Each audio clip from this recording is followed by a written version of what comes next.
ঋণী ব্যক্তি সে কি কোরবানি দিতে পারবে? জি না, দিতে পারবে না। দিতে পারবে না। কেন দিতে পারবে না? কারণ ওটা আপনার হাদিস এবং কোরআনে বর্ণিত আছে, দেওয়া আছে যে ঋণী মানুষেরা আপনার কুরবানি দিতে পারবে না। যদি দেয় তাহলে তার কুরবানি কবুল হবে না। কবুল হবে না, আপনি শিওর? শিওর। আচ্ছা, আমরা এই বিষয়ে বিশেষজ্ঞ প্যানেলে যাচ্ছি, বিশেষজ্ঞ প্যানেল থেকে ফিরে আসতেছি, তাহলে আপনারা অ্যান্সারটা পেয়ে যাবেন। ঋণী ব্যক্তির উপরে কোরবানির বিধানটা প্রযোজ্য নয়।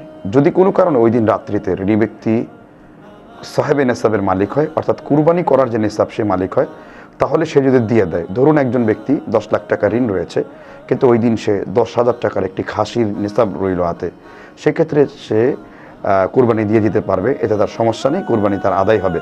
তবে মান কান আল্লাহু সাহাতুন আলামিয়া দাহি ফালা ইয়াকরাবান্না মুসাল্লানা, এই হাদিসের আওতায় সে পড়বে না, অর্থাৎ তার জন্য আল্লাহ সুবহানাহু ওয়া তাআলা কুরবানির বিধানকে আল্লাহ সুবহানাহু ওয়া তাআলা শাস্তির আওতায় নেননি। চাইলে সে কুরবানি করতে পারে, আর চাইলে সে ছেড়ে দিতে পারে। তাহলে বিশেষজ্ঞ প্যানেল থেকে আমরা জানতে পারলাম ব্যাখ্যা অনুযায়ী যে ঋণী ব্যক্তি ঋণ থাকলেও কুরবানি দিতে পারবে। তাহলে ভাইয়ের প্রথম অ্যান্সারটি সঠিক হয় নাই। আচ্ছা।